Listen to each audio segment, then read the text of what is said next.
Palalabasin nila na ikaw yung mali at ikaw yung may problema sa relasyon. Kasi ang goal ng mga narcissistic ay pababain yung self-esteem mo at pataasin yung self-esteem nila.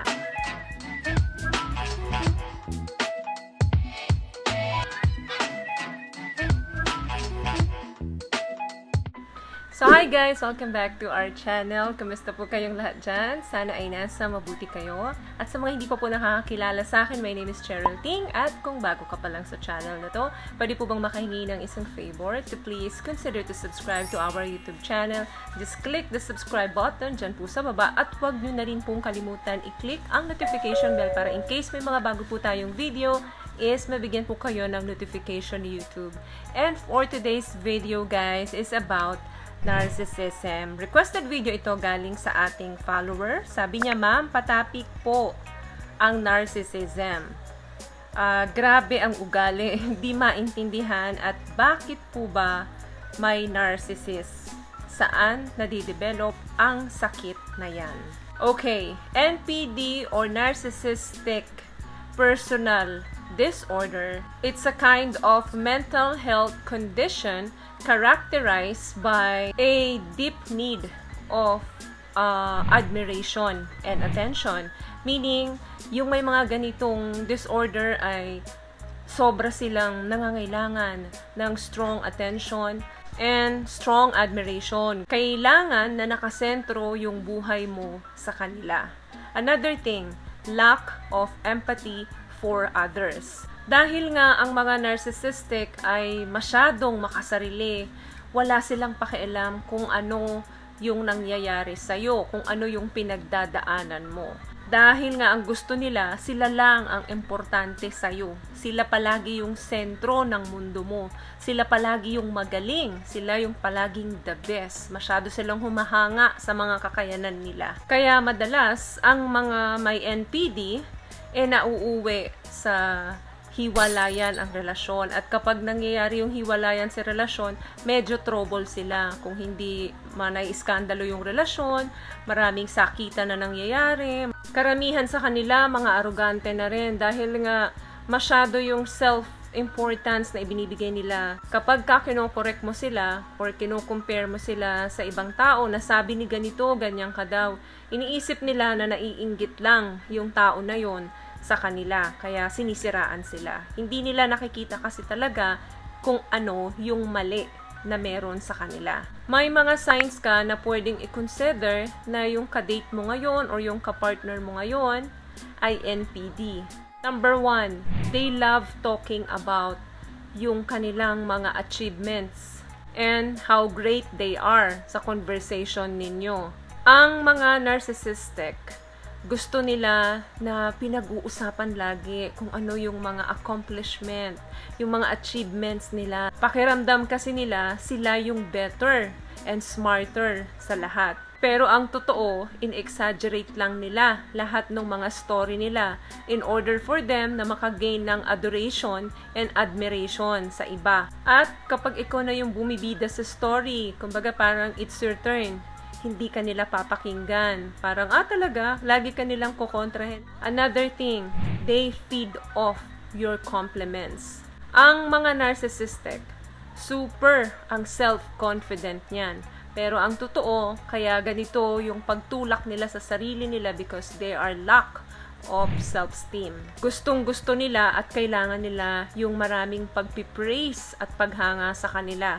At kapag hindi nila nakukuha yun sa inyo, sa iba nila kinukuha yon. Pagmamalaki nila yung sarili nila sa iba, ikikwento nila lahat ng mga nagawa nila, accomplishment nila, and mga achievements nila. Kulang yung ability niya to feel how another person is feeling. Isa yan sa hallmark characteristic ng narcissistic.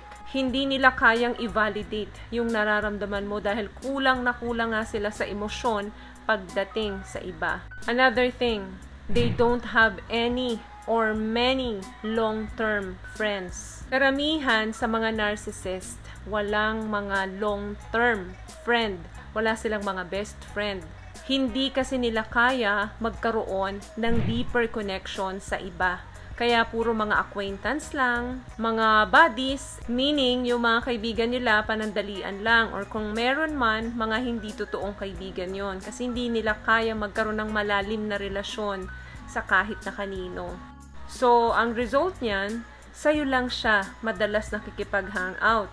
Kaya kapag hindi mo siya nabigyan ng panahon or naibigay yung ine-expect niyang oras na manggaling sa'yo, nagwawala na yan. At ikiklaim niya na wala kang enough time para sa kanya, spending time with him or her.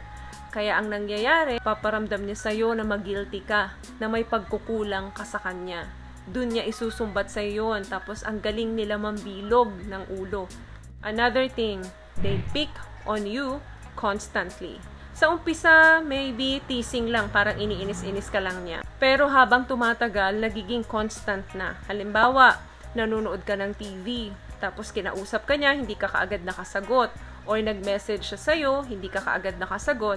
Sa una, parang tinitis ka lang niya, ikaw, hindi mo ko pinapansin, may pinagkakaabalahan kang iba. Then, suddenly, lahat ng ginagawa mo, panonood ng TV, pakikipag-hangout sa mga kaibigan mo, o kung ano pa yung ginagawa mo sa loob ng bahay ninyo, nagiging problema na sa kanya. Lahat may issue na.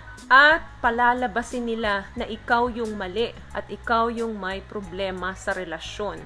Kasi ang goal ng mga narcissistic ay pababain yung self-esteem mo at pataasin yung self-esteem nila. Uulitin ko, pababain yung self-esteem mo. Yan yung goal nila. At i-increase yung self-esteem nila.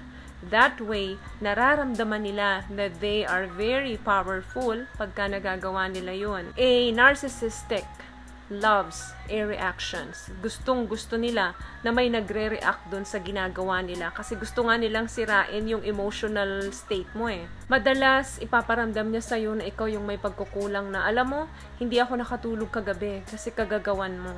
Dahil sa mga nasabi mo, dahil sa hindi ka nagpatalo kagabi, palaging gusto mo ikaw panalo, babalik ta rin ka niyan eh. And mag-guilty ka. Of course, aamuhin mo siya, magsusorry ka sa kanya. So, ang galing talaga guys ng mind games ng mga narcissist. Another thing, they gaslight you. Ano ba yung gaslighting? Ito ay isang klase ng manipulation and emotional abuse. Hallmark yan, trademark yan ng mga narcissism. Unti-unti mong mararamdaman sa sarili mo na ibang tao ka na kesa noon. Naiisip mo na ikaw ang mali at ikaw ang may pagkukulang doon sa pinagdadaanan nyo o sa relasyon nyo. Madalas, ikaw ang nag-apologize kesa sa kanya. Nasa-sense mo na rin na may mali, something wrong, pero ang problema, hindi mo ma-identify kung ano yon. Yan ay ilan lang sa mga example ng mga gaslighting. Ganun kanya na na-manipulate. At unti-unti mo nang naki-question yung sarili mo. Meaning, victim ka na ng NPD. Last one, nagpapanik sila when you try to break up with them. Once na na-realize mo na narcissism yung napasok mo, na yung personality niya ay ganon, eto na ang gagawin mo. Hihiwalay ka na. Magba-back out ka. Ang isang narcissist, gagawin niya ang lahat para lang magstay ka sa buhay niya. At syempre, ikaw naman, dahil ginawa niya ang lahat, nag-effort siya ng sobra-sobra at ipinapakita niya sa'yo na nagbago na siya. Yun ay sa umpisa lang. Then, after a few weeks, eto na naman, minsan nga hindi umaabot ng weeks, araw lang eh. Eto na naman, bumabalik na naman siya. Pinaniwala ka lang niya na nagbago na siya para wag kang mawala sa buhay niya. Kaya dahil dito, yung relasyon nyo on and off at palala ng palala habang tumatagal. Until they find someone else to date. Ikaw ngayon ang naiwan sa ere. At siya, meron ng bago. At ang sisisihin pa niyan ay ikaw. Dahil pabaya ka sa relasyon, dahil malaki yung pagkukulang mo, lahat babalik ta rin niya. Ganun guys, makipagrelasyon sa isang NPD. So, anong gagawin mo kapag may rungkang karelasyon na may disorder na ganito? Please always remind yourself that you deserve someone better.